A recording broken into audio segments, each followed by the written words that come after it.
You and I are not very different from this flower. Just like this flower is unique, you are unique. All of us has something special that makes us as beautiful.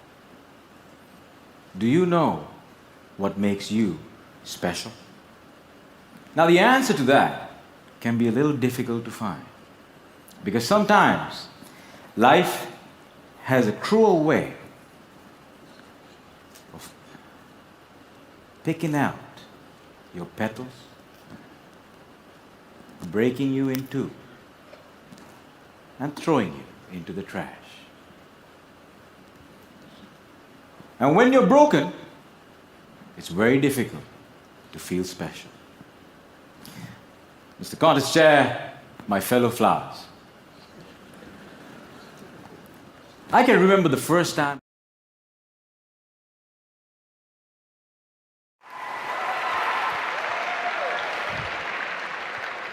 As a teenager, there's only one thing that I feel truly confident calling myself an expert on: lying. What, come on, did you really think I was gonna talk about tax law for 10 minutes?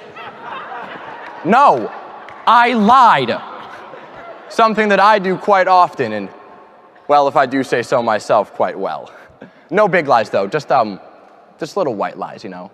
Stuff like saying, I'll only have one cookie, or I'll be there in 5 minutes, or I wore pants during online tournaments, you know, lies. But the thing is, I learned all of these lies from the people in my life. You know, I learned to lie and say I'll only have one cookie from my dad. I learned to lie and say I'll be there in 5 minutes from my mom, and I learned to lie and say I love you from both of them.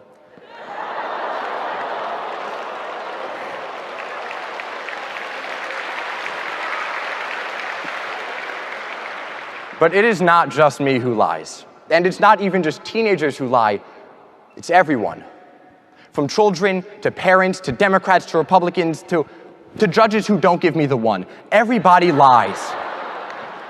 And yet for something so common in the world around us, lying is dangerously unobserved. So let's observe it. First, by looking at the neurological processes behind lying. Then, analyzing the ethics of lying. And finally, by taking a deep dive into the dystopian dumpster fire that is our world, and looking at all the lying around us.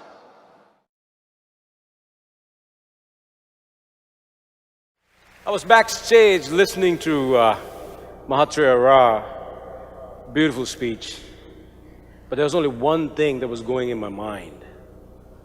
I wish I had his hair. Mahatria, you gotta tell me the conditioner you use, bro. I'd like to get some hair out. But he talked about a very important theme: how to be a gift to the world. I'm going to ask you a more important question. What if you can't? What if you are, in fact, a burden to the world? I could relate with that. Because for the first 18 years of my life, I was a burden to everybody. I was a burden to society. I was a burden to my family. I was a burden to my country. How do you go from being a burden to a gift? That's what I'm here to share with you today, through my life.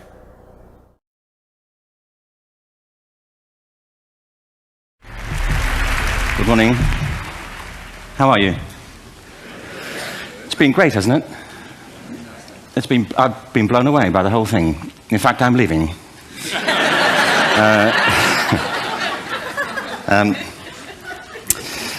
There have been three themes, haven't there, running through the conference, which are relevant to what I want to talk about. One is the extraordinary evidence of human creativity in all of the presentations that we've had and in all the people here.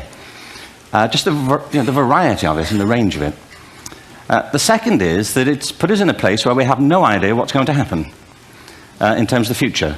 No idea how this may play out. I have an interest in education. Actually, what I find is everybody has an interest in education. Don't you? I find this very interesting. If you're at a dinner party and you say you work in education.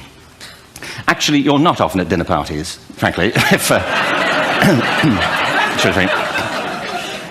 if you work in education. You're not asked, you know, and you're never asked back, curiously. That's I think it strikes me. But if you are, and you say to somebody, they say, what do you do? And you say, you work in education, you can see the blood run from their face. They think, oh my God, you know, why me? It's my one night out all week. But if you ask people about their education, they pin you to the wall. Because it's one of those things that goes deep with people. Am I right? Like religion and money and other things. So I have a big interest in education, and I think we all do. We have a huge vested interest in it, partly because it's education that's meant to take us into this future that we can't grasp. If you think of it, children starting school this year will be retiring in 2065. Nobody has a clue, despite all the expertise that's been on parade for the past 4 days, what the world will look like in 5 years' time.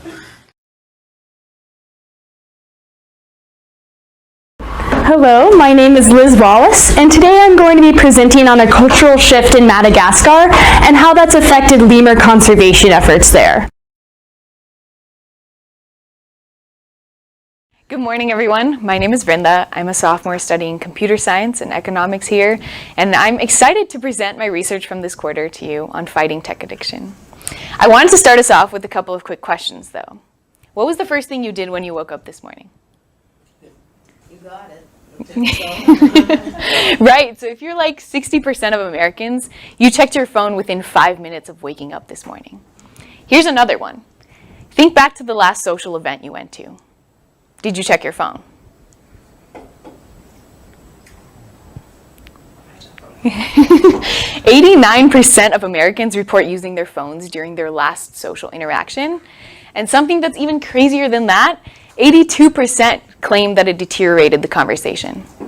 So clearly, we can sense that there's something going on where our cell phone usage is coming in the way of our conversations, but we aren't able to do anything to stop it. This leads me to my main research question for today. Is tech addiction a real problem? And if so, what should we be doing to fix it? So in today's talk, I'm going to walk you guys through the main 3 points of my argument. First of all, establishing that tech addiction is a real problem with real consequences.